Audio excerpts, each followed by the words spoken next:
आज हम लोग क्या देखेंगे, थ्री फेज सप्लाई देखेंगे, राइट। इससे पहले हमने क्या देखा था, पावर फैक्टर देख लिया था और पावर देख लिया था, आपका पावर क्या होता है और पावर फैक्टर क्या होता है। तो देखो हमने थ्री फेज सप्लाई की ज़रूरत क्या पड़ी, सिंगल फेज सप्लाई से भी काम चला सकते थे। तो क्या होता है, कभी कभी ना हमें ना अनइंटरप्टेड सर्विस चाहिए होती है, राइट। कि आपका कभी भी, आपका मान लो कोई मशीन चला रहे हो तो बीच में कभी भी इंटरप्शन ना आए। तो देखो अगर आपने सिंगल फेज सप्लाई ली होगी तो सिंगल फेज सप्लाई कैसे जाएगा, एसी सप्लाई, ऐसे ही वेव फॉर्म बनेगा, एक साइकिल, ये क्या हो जाएगा ज़ीरो, यहाँ क्या होगा पाई, ये क्या हो जाएगा आपका 2 पाई। ये मान लो करंट का वेव फॉर्म है, ये आई है, ये आपका ओमेगा टी है, राइट। तो देखो अगर आपने, ये आपका कौन सा सप्लाई है, ये आपका सिंगल फेज सप्लाई है।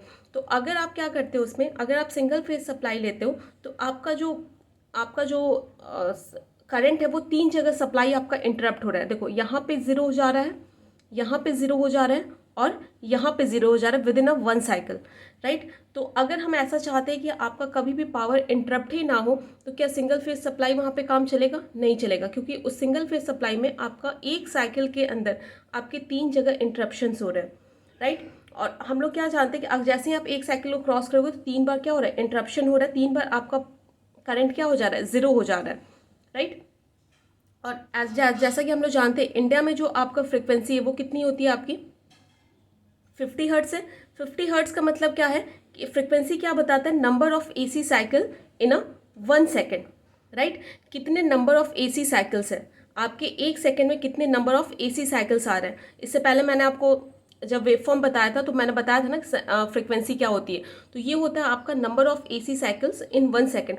सोच लो एक एक साइकिल में आपका 3 बार इंटरप्शन हो रहा है, तो अब फ्रिक्वेंसी यहाँ पे कितनी है, 50 हर्ट्स है, तो कितनी बहुत बार इंटरप्शन होगा, राइट। और हमें क्या चाहिए कि बिना इंटरप्शन, अनइंटरप्टेड आपका क्या चाहिए, सप्लाई चाहिए। तो उस केस में आप क्या यूज़ करोगे, थ्री फेज सप्लाई यूज़ करते हो, राइट। कैसे इसमें अनइंटरप्टेड करंट आपको सप्लाई मिलेगा ये हम लोग देखेंगे। उसके बाद और रीज़न क्या है कि कभी कभी क्या होता है कि हमें 3 हेल्दी फेजेस की ज़रूरत होती है, ठीक है। अब क्या होता है कि मान लो कि आप एक ही जनरेटर से आप क्या कर रहे हो, एक सिंगल फेज सप्लाई जनरेट कर रहे हो और उसी जनरेटर से आप थ्री फेज सप्लाई भी जनरेट कर सकते हो। तो आपके लिए मोर इकोनॉमिकल कौन सा होगा, थ्री फेज सप्लाई जनरेट करना, राइट। और कभी, और आपके जो घरों में क्या होता है कि आपका थ्री फेज सप्लाई दी जाती है, राइट। लेकिन हम लोग क्या करते हैं, सिर्फ एक ही फेज हम क्या करते हैं, यूज़ करते हैं। आपके घरों में क्या आती है, थ्री फेज सप्लाई आएगी, लेकिन हम क्या करते हैं उसमें से सिर्फ एक फेज हम क्या करते हैं, यूज़ करते हैं। इन केस आपका कभी एक फेज में फॉल्ट वगैरह आ जाए तो हम क्या कर देते हैं, दूसरे फेज में स्विच कर जाते हैं। कभी एक फेज आपका मान लो फेलियर हो गया तो आप क्या करते हैं, दूसरे फेज में शिफ्ट कर जाते हो। कभी कभी आपने सुना भी होगा कि इस फेज में लाइट नहीं आ रही है, उस फेज में लाइट आ रही है। आपका मान लो कि जैसे आप किसी कॉलोनी में रहते हो या फिर अपार्टमेंट में रहते हो तो क्या होता है कि आपके मान लो कि आधे कॉलोनी को सप्लाई एक एक फेज से दी गई है, आधी कॉलोनी को सप्लाई एक दूसरे फेज से और आधी कॉलोनी को सप्लाई तीसरे फेज से। तो कभी कभी होता है कि पर्टिकुलर एरिया में क्या होती है, लाइट नहीं आती है और उसी बगल वाले घर में आपको क्या हो रही है, लाइट आ रही होती है। क्यों, क्योंकि क्या होता है, आपका जो सप्लाई कनेक्टेड होता है किसी दूसरे फेज से होता है और दूसरे का सप्लाई जिसमें लाइट आ रही है वो क्या होता है, दूसरे फेज से कनेक्टेड होता है, राइट। तो ऐसा आपने देखा होगा। तो इन केस अब मान लो कभी फेलियर भी हो जाता है तो हम क्या करते हैं, एक फेज से डिस्कनेक्ट करके दूसरे फेज में क्या कर लेते हैं, कनेक्ट कर लेते हैं। तो वहाँ पे भी क्या होता है, आपकी थ्री फेज सप्लाई की ज़रूरत पड़ती है। तो इस थ्री फेज सप्लाई को आप जनरेट कैसे करते हो, क्या होता है, इसके कनेक्शंस कैसे होते हैं, ये अब हम लोग देखेंगे, ठीक है। देखो एसी सप्लाई जनरेट करने के लिए क्या होना चाहिए, एक रिलेटिव मोशन होना चाहिए between a set of conductor and a uniform magnetic field, that is a permanent magnetic field, right. अगर आपको सेट ऑफ कंडक्टर लेते हो और क्या लेते हो, उसे मैग्नेटिक फील्ड में रखते हो तो उन दोनों के बीच में क्या होना चाहिए, एक रिलेटिव मोशन होना चाहिए। उससे क्या होगा, आपका ईएमएफ इंड्यूस होता है आपके कंडक्टर में। तो सपोज आपने क्या लिया, एक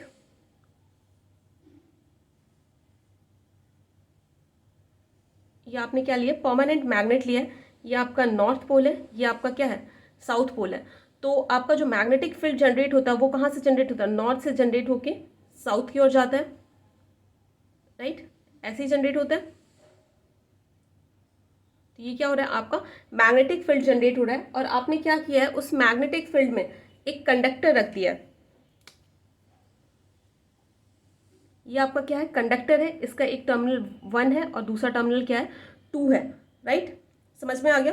तो देखो यहाँ पे क्या होता है कि आपका जो एसी जो आप जनरेट करते हो वो दो तरीके से करते हो। कैसे करते हो कि आप क्या करो, एक सेट ऑफ कंडक्टर को रोटेट करो एक यूनिफॉर्म मैग्नेटिक फील्ड में, या फिर एक यूनिफॉर्म मैग्नेटिक फील्ड को रोटेट करो सेट ऑफ कंडक्टर पे, राइट, वाइस वर्सा। तो यहाँ पे हमने क्या किया कर दिया, एक यूनिफॉर्म मैग्नेटिक फील्ड रखा है, ये कंडक्टर ले लिया, इस कंडक्टर को हमने क्या किया, ओमेगा टी से रोटेट करवाया है, राइट। तो इससे क्या होगा, आपका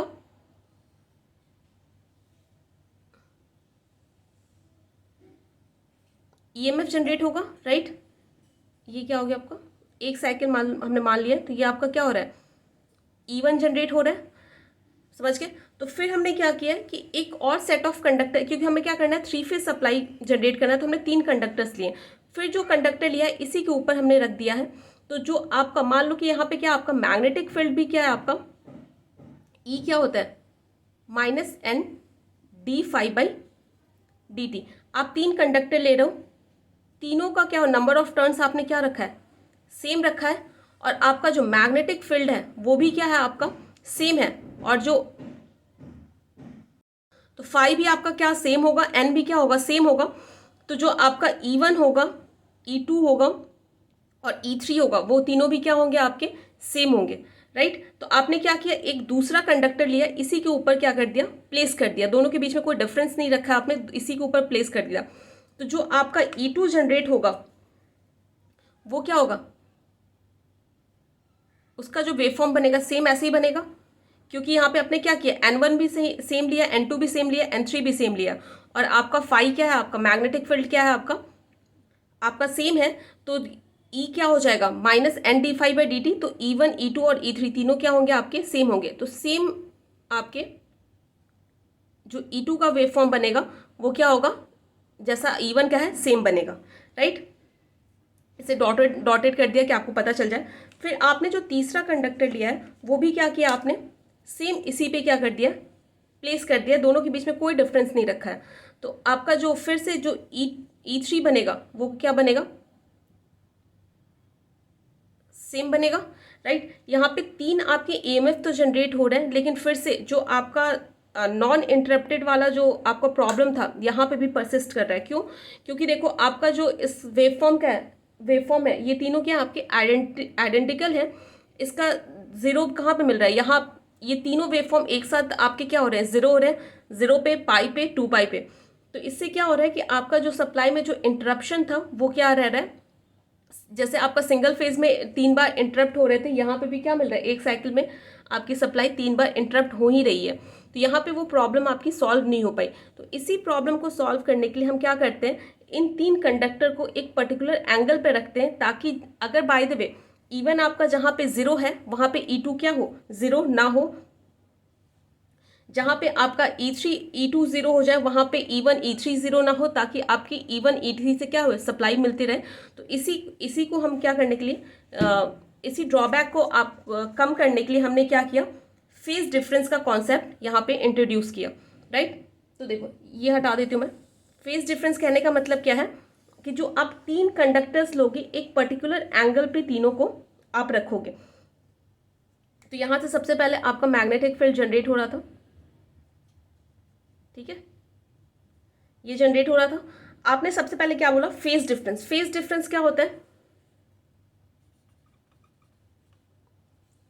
जो कंडक्टर्स के बीच में जो आप जिस एंगल पे उसे प्लेस करोगे, जिस एंगल पे रखोगे, उसे क्या कहते हैं, फेज डिफरेंस। ये कैसे कैलकुलेट करते हो, फाई आपका क्या हो जाएगा, एक सेकेंड, 360 डिग्री अपॉन एन क्या हो जाएगा, एन आपका नंबर ऑफ फेज हो जाएगा, राइट। एन क्या हो जाएगा, आपका नंबर ऑफ फेज हो जाएगा। तो यहाँ पे क्या हो जाएगा, 360 अपॉन कितने फेज ले रखे हैं आपने, 3 फेज ले रखे हैं, तो ये क्या हो जाएगा 3, ये कहाँ आ जाएगा आपका 120। तो तीनों जो आप कंडक्टर प्लेस करोगे वो कितने कितने डिग्री पे होगा, 120 डिग्री तीनों के बीच में एंगल आपका होगा। आ गई बात समझ में। तो अब देखो,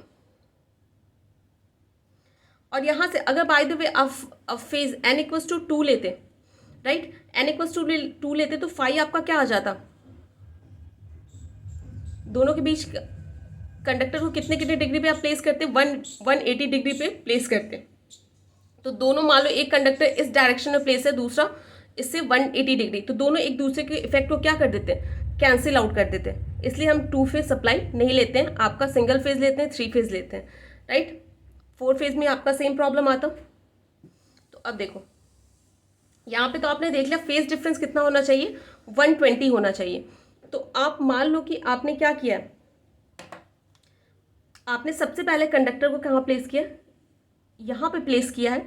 तो दूसरा वाला कंडक्टर कहाँ प्लेस करोगे, 120 डिग्री पे आपने दूसरा वाला कंडक्टर प्लेस कर दिया। अब तीसरा वाला जो कंडक्टर प्लेस करोगे इससे 120 डिग्री। अच्छा, तीसरा वाला कंडक्टर एक्चुअली मेरे को चल नहीं रहा, तीसरा वाला कंडक्टर मैं ब्लैक से ही बना देती हूँ। ये आपका तीसरा कंडक्टर हो गया, राइट। ये आपका क्या हो गया, फर्स्ट, ये आपका सेकंड, ये क्या हो गया, थर्ड। तीनों में क्या हो गया, तीनों में कितने डिग्री का डिफरेंस है, 120 डिग्री का डिफरेंस है। समझ गए यहाँ तक। तो इससे जो आपका ईएमएफ जनरेट होगा वो कैसा होगा, इससे जो ईएमएफ जनरेट होगा वो कैसा होगा, देखो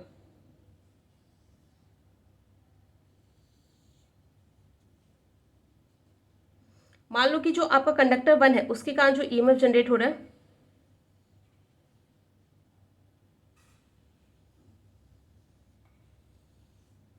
वो कुछ इस तरीके का हो रहा है, ठीक है।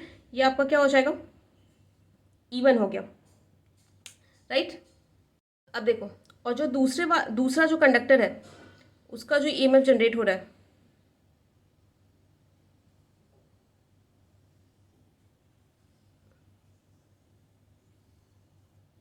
ठीक है। और जो तीसरा कंडक्टर है मैं ब्लैक से ही बना देती हूँ,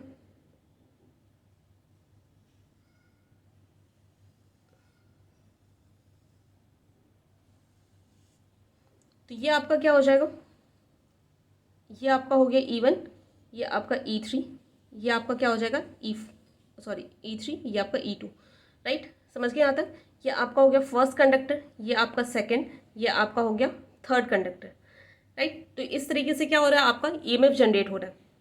अब देखो यहाँ पे क्या हो जाएगा आपका पाई, ये यहाँ पे आ गया आपका 2 पाई। तो देखो जहाँ पे फर्स्ट कंडक्टर का ईएमएफ 0 हो रहा है वहाँ पे जो आपका सेकंड कंडक्टर है वो क्या कर रहा है, मैक्सिमम को अटेन कर रहा है। उसमें ईएमएफ, उस वक्त ईएमएफ की वैल्यू क्या है आपकी, जो सेकंड कंडक्टर में वो क्या है आपकी मैक्सिमम है। और जो थर्ड कंडक्टर है जस्ट मैक्सिमम उसकी वैल्यू हुई थी, वहाँ से वो मैक्सिमम वैल्यू को जस्ट उसने क्रॉस ही किया था। देखो यहाँ पे क्या है, उसके मैक्सिमम वैल्यू को क्या किया था, उसने क्रॉस किया था। और सेकंड वाला कंडक्टर मैक्सिमम वैल्यू को अटेन कर रहा है, मैक्सिमम वैल्यू पे पहुंच रहा है। तो जहाँ पे आपकी कंडक्टर जो फर्स्ट है उसकी वहाँ पे सप्लाई इंटरप्ट हो रही है, 0 हो रही है, वहाँ पे आपकी कंडक्टर 2 और कंडक्टर 3 की सप्लाई क्या हो रही है, 0 नहीं हो रही है। तो क्या कोई आपके सप्लाई में इंटरप्शन आया, नहीं आया।